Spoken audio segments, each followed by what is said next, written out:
कैसे देख रहे हो लगातार राहुल गांधी ओबीसी की बात कर रहे हैं, जाति जनगणना की बात कर रहे हैं। देखिए, ये प्रश्न अगड़े और पिछड़े का नहीं है। ये प्रश्न ना ही दलित का है और ना ही पिछड़े समुदाय का है। यह प्रश्न है भारत के शोषित, वंचित, प्रताड़ित जो समुदाय है उनके हितार्थ पे प्रश्न खड़ा करने का। आदरणीय नेता श्री राहुल गांधी जी ने संसद के अपने भाषण में, प्रेस वार्ता में भी सही प्रश्न पूछे कि आप जो प्रेस वार्ता वाले जो इंटरव्यू साक्षात्कार ले रहे हो उसमें ओबीसी से कितने हैं बताइए, कितने ब्राह्मण हैं, कितने दलित हैं। अपने पार्लियामेंट में, संसद में दिए गए भाषण में भी श्री राहुल गांधी जी ने यही तीखे सवाल खड़े किए कि भारत सरकार में जो सचिव है उन सचिवों में कितने ओबीसी समुदाय से आते हैं।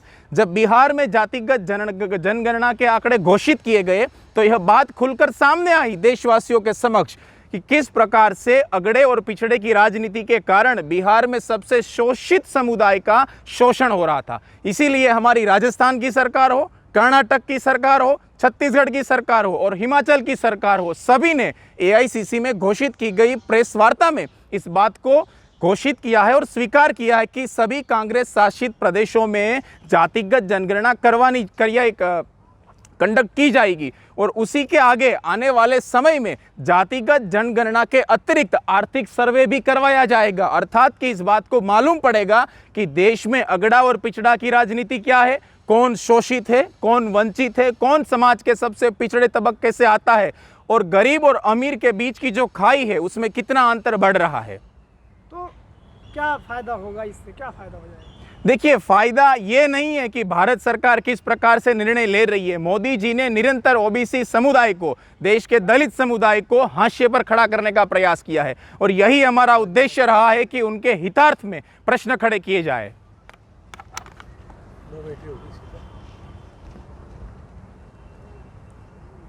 तो क्या मानते हैं कि राहुल गांधी जो है वो अब जातिवादी राजनीति करेंगे? राहुल गांधी जी कदापि जाति को केंद्र में रख के राजनीति नहीं करते। राहुल गांधी जी का उद्देश्य है समाज के शोषित, वंचित और पीड़ित समुदाय की आवाज उठाना। जब यूपी में एक बालिका को तथा निरंतर निहत्थे जला दिया गया, किसने प्रश्न पूछा था?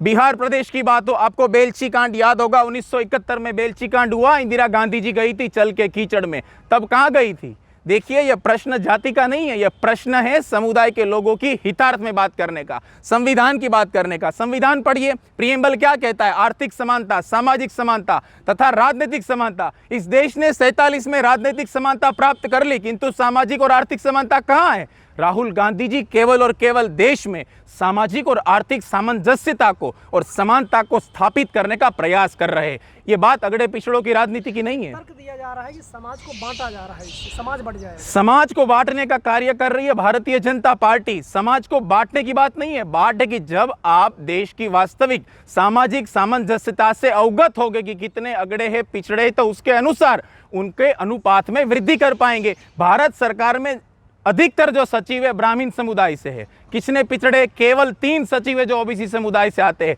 यदि उनके अनुपात को, उनके रेशियो को यदि समानता से स्थापित किया गया तब जाके उनका प्रतिनिधित्व होगा। संविधान बात करता है रूल ऑफ लॉ की, इक्वालिटी बिफोर लॉ की, तो कॉन्स्टिट्यूशन ऑफ इंडिया को केंद्र में रखकर राहुल गांधी जी बात उठा रहे देश के लोगों के मध्य। बीजेपी सबको साथ लेकर चल रही हो, तो कहते हैं ना सबको साथ लेकर चल रहे हैं। मुझे बताइए, बीजेपी की शासनाध्यक्ष जो राज्य है तथा केंद्रीय गृह मंत्री और मंत्रिमंडल में कितने ओबीसी से मंत्री है बताइए? बीजेपी के भारतीय जनता पार्टी के सांसद राज्य की विधानसभाओं में कितने बीजेपी के मंत्री है, कितनी महिला मंत्री है और कितनी ओबीसी समुदाय से मंत्री है? राजनीति कर रही है बीजेपी। महिला आरक्षण बिल लागू किया, बिल कब लागू होगा? कि जब आप सेंसस कंडक्ट करवाएंगे, जो 2021 में कंडक्ट होना था अभी भी नहीं हुआ, उसके लिए डिलिमिटेशन लागू करना पड़ेगा। यानी कि चुनाव के बाद 2029 में आप महिलाओं को आरक्षण देंगे, तो फिर बिल क्यों भी पास किया संसद में? राहुल गांधी जी ने प्रत्यक्ष तौर पर कहा कि जो बिल कांग्रेस ने 2010 में पारित करवाया था,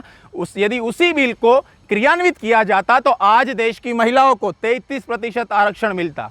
हक अधिकार की बात है, एजेंडा सेट हो रहा है? ये अधिकार की बात है, एजेंडा सेट नहीं हो रहा है। श्री राजीव गांधी जी, पीवी नरसिम्हा राव जी के तत्वाधान में हमने संविधान संशोधन प्रस्तुत किया था, किंतु कुछ राजनीतिक कारणों से वो पारित नहीं हो पाया। इसलिए राहुल गांधी जी ने निरंतर प्रश्न खड़े किए हैं। उससे पूर्व भी राजीव गांधी जी हो, पीवी नरसिम्हा राव जी हो कि जिन्होंने पंचायती राज व्यवस्था में 73वां और 74वां संविधान संशोधन लागू करके देश की महिलाओं को 33% आरक्षण दिलवाया। इसलिए आज पंचायती राज व्यवस्था में मेरे देश की माताएं और बहनें राजनीतिक प्रतिनिधित्व कर रही है। इसी उद्देश्य का हमारा है कि संसद में भी मेरे देश की माताएं और बहनें, विशेष तौर पर दलित समुदाय की बहनें प्रतिनिधित्व करें। तो बीजेपी लाई तो ना महिला आरक्षण बिल, बीजेपी लाई, किंतु आरक्षण क्यों नहीं दे रही? ये आरक्षण कब उनको प्राप्त होगा? कि जब देश में सेंसस कंडक्ट होगा, जब डिलिमिटेशन को एग्जीक्यूट किया जाएगा, वो तभी हो पाएगा जब आप सेंसस करवाएंगे। जो होना था 2021 में, बीजेपी बात करती है कि लोकसभा चुनाव जीतने के पश्चात सेंसस कंडक्ट करवाएंगे,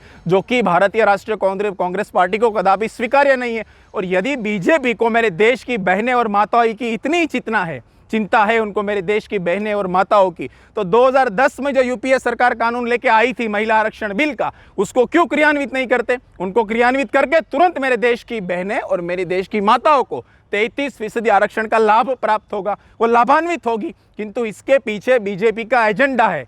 जब राजा डर जाता है, भयभीत हो जाता है, तब वे इस प्रकार के हथकंडे को आत्मसात करता है। और यही भारतीय जनता पार्टी की सरकार कर रही है चुनाव जीतने के लिए। राजीव गांधी ने तो मंडल कमीशन का विरोध किया था, तो अब दलित पिछड़ों का जो ये हितैषी क्यों बन रहे हैं राहुल? देखिए, तब देश के सामाजिक, आर्थिक और राजनीतिक हालात काफी भिन्न थे और आज भिन्न है। राजीव गांधी जी ने विरोध किया होगा, सरकार किसकी थी? पीवी नरसिम्हा राव की, किंतु वही राजीव गांधी जी ने देश की महिलाओं को 33% आरक्षण दिलवाया। आज गांव में जाइए, कई सारे भारत के गांवों में आपको दलित मेरी माताएं और बहनें सरपंच दिखेंगी, जिला अध्यक्ष दिखेगी, ब्लॉक अध्यक्ष दिखेगी। और किसका परिणाम है? परिणाम है राजीव जी के द्वारा देखे गए स्वप्न का। राजीव जी ने उस संविधान संशोधन को प्रस्तुत किया था, पारित नहीं हो पाया। 1991 में यूपीए की सरकार बनी, पीवी नरसिम्हा राव जी के तत्वाधान में 73वें और 74वें संविधान संशोधन बिल को पारित किया गया और आरक्षण प्रदान किया गया। उस समय तो हालत और खराब थे ना, उस समय तो और विरोध नहीं। अभी की राजनीतिक परिस्थितियां भिन्न है। यदि परिस्थितियां पक्ष में रही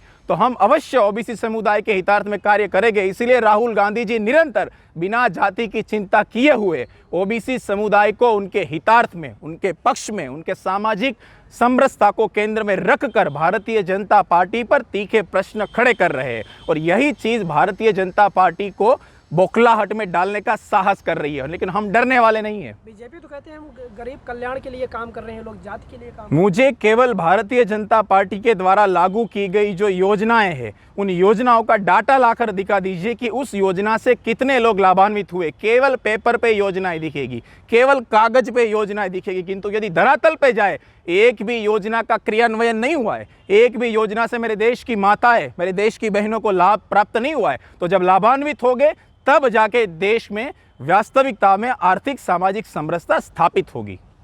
जाति जनगणना करवाना ये कांग्रेस का कोई 2024 का जो एजेंडा नहीं। देखिए, जातिगत जनगणना कांग्रेस ने इससे पूर्व ही कंडक्ट करवाई थी। इसलिए राहुल गांधी जी ने ये नहीं कहा है कि पुनः जातिगत जनगणना देश में लागू की जाए, कंडक्ट करवाए। राहुल गांधी जी ने कहा जो हमने 2011 में जातिगत जनगणना कंडक्ट करवाई थी उसी के आंकड़े घोषित किए जाए। देश के समक्ष ये बात सामने आ जाएगी कि कितने देश में अगड़े हैं, पिछड़े हैं, दलित है, ब्राह्मण है और कितने अति पिछड़े लोग हैं, और उसी के अनुपात को केंद्र में रखकर हम उनके प्रतिनिधित्व को निर्धारित करेंगे।